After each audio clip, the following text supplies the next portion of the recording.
नमस्कार विद्यार्थी मित्रांनो. तर पहा, मुंबई उच्च न्यायालयामध्ये शिपाई, हमाल आणि लिपिक या पदांकरिता भरती निघाली आहे. तर पहा, हा पेपर 26 एप्रिल 2026ला होणार आहे. तरी आपण या परीक्षेसाठी अत्यंत महत्त्वपूर्ण प्रश्न पाहणार आहोत. त्यासाठी तुम्ही हा व्हिडिओ शेवटपर्यंत प्रामाणिकपणे पाहण्याचा प्रयत्न करायचा आहे. आणि जर तुम्ही चॅनलवर नवीन असाल तर आपल्या मराठी चॅनलला सबस्क्राईब करा. तर पहा, प्रश्न पहिला आहे, खालीलपैकी कोण सायकलने एव्हरेस्ट बेस कॅम्पवर पोहोचणारी पहिली भारतीय महिला ठरली आहे? तर पहा, या प्रश्नाचे योग्य उत्तर असेल ऑप्शन क्रमांक 2, दिव्या सिंग. तर दिव्या सिंग ही सायकलने एव्हरेस्ट बेस कॅम्पवर पोहोचणारी पहिली भारतीय महिला ठरली आहे. या प्रश्नाचे योग्य उत्तर असेल ऑप्शन क्रमांक 2. प्रश्न क्रमांक 2, उमरेड पवनीकर हंडला हे वन्यजीव अभयारण्य कोणत्या राज्यात स्थित आहे? तर पहा, या प्रश्नाचे योग्य उत्तर असेल ऑप्शन क्रमांक 2, महाराष्ट्र. तर उमरेड पवनीकर हंडला हे वन्यजीव अभयारण्य महाराष्ट्र या राज्यात स्थित आहे. या प्रश्नाचे योग्य उत्तर असेल ऑप्शन क्रमांक 2.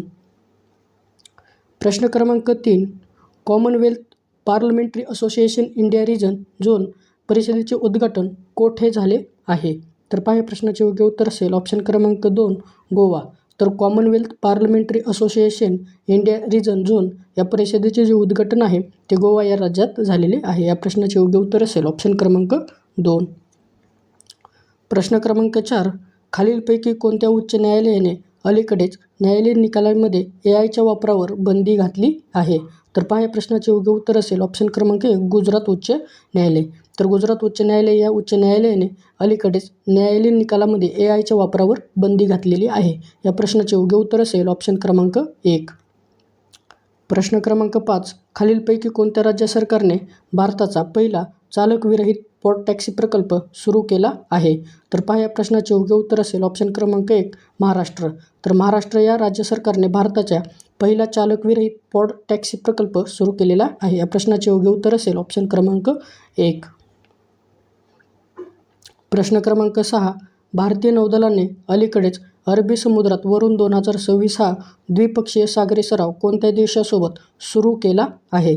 तर पहा, या प्रश्नाचे योग्य उत्तर असेल ऑप्शन क्रमांक 3, फ्रान्स. तर भारतीय नौदलाने अलीकडेच अरबी समुद्रात वरून 2026 हा द्विपक्षीय सागरी सराव फ्रान्स देशासोबत सुरू केलेला आहे. या प्रश्नाचे योग्य उत्तर असेल ऑप्शन क्रमांक 3. प्रश्न क्रमांक 7, अंतराळयान मोहीम संचालन SMOPS 2026 या विषयावरील आंतरराष्ट्रीय परिषदेचे कोठे आयोजित करण्यात आली आहे? तर पहा, या प्रश्नाचे योग्य उत्तर असेल ऑप्शन क्रमांक 1, बेंगलोर. तर अंतराळयान मोहीम संचालन म्हणजेच SMOPS 2026 या विषयावरील आंतरराष्ट्रीय परिषद ही बेंगलोर या ठिकाणी आयोजित केली आहे. या प्रश्नाचे योग्य उत्तर असेल ऑप्शन क्रमांक 1. प्रश्न क्रमांक 8, भारतात प्रगत ड्रोनविरोधी प्रणाली तैनात करणारे पहिले बंदर कोणते ठरले आहे? तर पहा, या प्रश्नाचे योग्य उत्तर असेल ऑप्शन क्रमांक 1, विवो चिंतबरनार बंदर. तर भारतात प्रगत ड्रोनविरोधी प्रणाली तैनात करणारे पहिले बंदर विवो चिंतबरनार बंदर हे ठरलेले आहे. या प्रश्नाचे योग्य उत्तर असेल ऑप्शन क्रमांक 1. प्रश्न क्रमांक 9, ऑपरेशन हेमसेतू कोणत्या राज्यात भारतीय लष्कराद्वारे राबवण्यात येत आहे? तर पहा, या प्रश्नाचे योग्य उत्तर असेल ऑप्शन क्रमांक 4, सिक्कीम. तर ऑपरेशन हिमसेतू हे सिक्कीम या राज्यात भारतीय लष्कराद्वारे राबवण्यात येत आहे. या प्रश्नाचे योग्य उत्तर असेल ऑप्शन क्रमांक 4. प्रश्न क्रमांक 10, कोणत्या राज्य सरकारने मुख्यमंत्री अन्नपूर्णा योजना सुरू केलेली आहे? तर पहा, या प्रश्नाचे योग्य उत्तर असेल ऑप्शन क्रमांक 4, ओडिशा. तर ओडिशा या राज्य सरकारने मुख्यमंत्री अन्नपूर्णा योजना सुरू केलेली आहे. या प्रश्नाचे योग्य उत्तर असेल ऑप्शन क्रमांक 4. प्रश्न क्रमांक 11, वेव्स OTT प्लॅटफॉर्म कोणत्या संस्थेने विकसित केला आहे? तर पहा, या प्रश्नाचे योग्य उत्तर असेल ऑप्शन क्रमांक 4, ऑल इंडिया रेडिओ. तर वेव्स OTT प्लॅटफॉर्म हा ऑल इंडिया रेडिओ या संस्थेने विकसित केलेला आहे. या प्रश्नाचे योग्य उत्तर असेल ऑप्शन क्रमांक 4. प्रश्न क्रमांक 12, जागतिक बँकेने कोणत्या देशाच्या अर्थव्यवस्थेला चालना देण्यासाठी नवीन पंचवार्षिक भागीदारी सुरू केली आहे? तर पहा, या प्रश्नाचे योग्य उत्तर असेल ऑप्शन क्रमांक 1, बांगलादेश. तर जागतिक बँकेने बांगलादेशाच्या अर्थव्यवस्थेला चालना देण्यासाठी नवीन पंचवार्षिक भागीदारी सुरू केलेली आहे. या प्रश्नाचे योग्य उत्तर असेल ऑप्शन क्रमांक 1. प्रश्न क्रमांक 13, भारतात ब्रेल आणि सांकेतिक भाषा सेवा सुरू करणारे पहिले प्रादेशिक पासपोर्ट कार्यालय कोणते ठरले? तर पहा या प्रश्नाचे योग्य उत्तर असेल ऑप्शन क्रमांक 4 भोपाळ. तर भारतात ब्रेल आणि सांकेतिक भाषा सेवा सुरू करणारे पहिले प्रादेशिक पासपोर्ट कार्यालय भोपाळ ठरलेले आहे. या प्रश्नाचे योग्य उत्तर असेल ऑप्शन क्रमांक 4. प्रश्न क्रमांक 14 सेलचे अध्यक्ष आणि व्यवस्थापकीय संचालक म्हणून कोणाची नियुक्ती करण्यात आलेली आहे? तर पहा या प्रश्नाचे योग्य उत्तर असेल ऑप्शन क्रमांक 4 कृष्णकुमार सिंग. तर सेलचे अध्यक्ष आणि व्यवस्थापकीय संचालक म्हणून कृष्णकुमार सिंग यांची नियुक्ती करण्यात आलेली आहे. या प्रश्नाचे योग्य उत्तर असेल ऑप्शन क्रमांक 4. प्रश्न क्रमांक 15 अलीकडेच व्हिएतनामच्या राष्ट्राध्यक्षपदी कोणाची नियुक्ती झाली आहे? तर पहा या प्रश्नाचे योग्य उत्तर असेल ऑप्शन क्रमांक 2 तो लाम. तर अलीकडेच व्हिएतनामच्या राष्ट्राध्यक्षपदी तो लाम यांची नियुक्ती करण्यात आलेली आहे. या प्रश्नाचे योग्य उत्तर असेल ऑप्शन क्रमांक 2. प्रश्न क्रमांक 16 सॅप U20 चॅम्पियनशिप 2026 कोणी जिंकली आहे? तर पहा या प्रश्नाचे योग्य उत्तर असेल ऑप्शन क्रमांक 2 बांगलादेश. तर सॅप U20 चॅम्पियनशिप 2026 ही बांगलादेशने जिंकलेली आहे. या प्रश्नाचे योग्य उत्तर असेल ऑप्शन क्रमांक 2. प्रश्न क्रमांक 17 मिसेस इंटरनॅशनल वर्ल्ड क्लासिक 2026 हा किताब जिंकणारी पहिली भारतीय महिला कोण ठरली आहे? तर पहा या प्रश्नाचे योग्य उत्तर असेल ऑप्शन क्रमांक 3 गीतांजली ओम प्रकाश. तर मिसेस इंटरनॅशनल वर्ल्ड क्लासिक 2026 हा किताब जिंकणारी पहिली भारतीय महिला गीतांजली ओम प्रकाश ठरलेली आहे. या प्रश्नाचे योग्य उत्तर असेल ऑप्शन क्रमांक 3. प्रश्न क्रमांक 18 मखाना ज्याला फॅक्स नट्स असेही म्हणतात याचे प्रमुख उत्पादक कोणते राज्य आहे? तर पहा या प्रश्नाचे योग्य उत्तर असेल ऑप्शन क्रमांक 3 बिहार. तर मखाना ज्याला फॅक्स नट असेही म्हटले जाते याचे प्रमुख उत्पादन करणारे जे राज्य आहे ते बिहार हे राज्य आहे. या प्रश्नाचे योग्य उत्तर असेल ऑप्शन क्रमांक 3.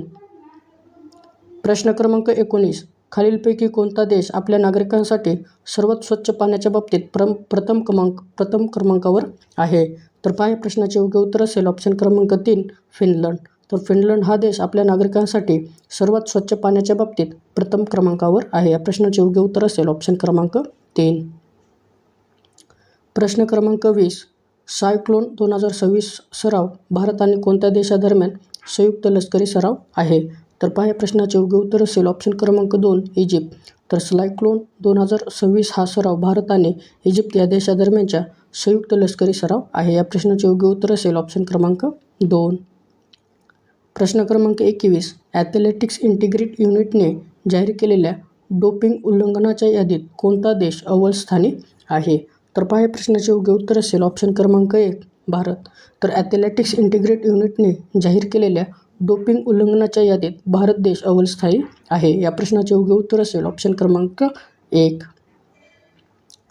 प्रश्न क्रमांक 22 खालीलपैकी कोणाला चेतक स्क्रीन अवॉर्ड्स 2026 मध्ये सर्वोत्कृष्ट दिग्दर्शक पुरस्काराने सन्मानित करण्यात आलेले आहे? तर पहा या प्रश्नाचे योग्य उत्तर असेल ऑप्शन क्रमांक 3 आदित्य धर. तर आदित्य धर यांना चेतक स्क्रीन अवॉर्ड्स 2026 मध्ये सर्वोत्कृष्ट दिग्दर्शक पुरस्काराने सन्मानित करण्यात आलेले आहे. या प्रश्नाचे योग्य उत्तर असेल ऑप्शन क्रमांक 3. प्रश्न क्रमांक 23 गगनयान मोहीम अंतराळवीरांना परत आणण्यासाठीची दुसरी एअरड्रॉप चाचणी कोणत्या ठिकाणी यशस्वी पार पाडण्यात आलेली आहे? तर पहा या प्रश्नाचे योग्य उत्तर असेल ऑप्शन क्रमांक 3 आंध्र प्रदेश. तर गगनयान मोहीम अंतराळवीरांना परत आणण्यासाठीची दुसरी एअरड्रॉप चाचणी ही आंध्र प्रदेश या ठिकाणी यशस्वी पार पाडण्यात आलेली आहे. या प्रश्नाचे योग्य उत्तर असेल ऑप्शन क्रमांक 3. प्रश्न क्रमांक 24 जागतिक आरोग्य दिवस 2026 कोणत्या तारखेला साजरा केला जातो? तर पहा या प्रश्नाचे योग्य उत्तर असेल ऑप्शन क्रमांक 4 7 एप्रिल. तर जागतिक आरोग्य दिवस हा 7 एप्रिल या तारखेला साजरा केला जातो. या प्रश्नाचे योग्य उत्तर असेल ऑप्शन क्रमांक 4. प्रश्न क्रमांक 25 कोणत्या राज्याने अलीकडेच कर्करोगाला अधिसूचित करण्यायोग्य आजार म्हणून घोषित केलेले आहे? तर पहा या प्रश्नाचे योग्य उत्तर असेल ऑप्शन क्रमांक 3 तेलंगणा. तर तेलंगणा या राज्याने अलीकडेच कर्करोगाला अधिसूचित करण्यायोग्य आजार म्हणून घोषित केलेले आहे. या प्रश्नाचे योग्य उत्तर असेल ऑप्शन क्रमांक 3. प्रश्न क्रमांक 26 कोणत्या राज्य सरकारने एकात्मिक भूअभिलेख व्यवस्थापन आणि नोंदणीसाठी भूभरती पोर्टल सुरू केलेले आहे? या प्रश्नाचे योग्य उत्तर असेल ऑप्शन क्रमांक 1 तेलंगणा. तर तेलंगणा या राज्य सरकारने एकात्मिक भू अभिलेख व्यवस्थापन आणि नोंदणीसाठी भूभरती पोर्टल सुरू केलेले आहे. या प्रश्नाचे योग्य उत्तर असेल ऑप्शन क्रमांक 1. प्रश्न क्रमांक 27. इंद्रावती व्याघ्र प्रकल्प कोणत्या राज्यात आहे? तर पहा या प्रश्नाचे योग्य उत्तर असेल ऑप्शन क्रमांक 2 छत्तीसगड. तर इंद्रावती व्याघ्र प्रकल्प हा छत्तीसगड या राज्यात आहे. या प्रश्नाचे योग्य उत्तर असेल ऑप्शन क्रमांक 2. प्रश्न क्रमांक 28. सब राम तपस्वी राजा नावाचे पुस्तक कोणी लिहिले आहे? तर पहा या प्रश्नाचे योग्य उत्तर असेल ऑप्शन क्रमांक 4 आशुतोष अग्निहोत्री. तर सब राम तपस्वी राजा या नावाचे जे पुस्तक आहे ते आशुतोष अग्निहोत्री यांनी लिहिलेले आहे. या प्रश्नाचे योग्य उत्तर असेल ऑप्शन क्रमांक 4. प्रश्न क्रमांक 29. जागतिक होमिओपॅथी दिन कधी साजरा केला जातो? तर पहा या प्रश्नाचे योग्य उत्तर असेल ऑप्शन क्रमांक 1 10 एप्रिल. तर जागतिक होमिओपॅथी दिन हा 10 एप्रिल या दिवशी साजरा केला जातो. या प्रश्नाचे योग्य उत्तर असेल ऑप्शन क्रमांक 1. प्रश्न क्रमांक 30. नीती आयोगाने जाहीर केलेल्या कृषी विपणन सुधारणा निर्देशांक कोणते राज्य प्रथम क्रमांकावर आहे? तर पहा या प्रश्नाचे योग्य उत्तर असेल ऑप्शन क्रमांक 4 महाराष्ट्र. तर नीती आयोगाने जाहीर केलेल्या कृषी विपणन सुधारणा निर्देशांकात हे महाराष्ट्र राज्य प्रथम क्रमांकावर आहे. या प्रश्नाचे योग्य उत्तर असेल ऑप्शन क्रमांक 4.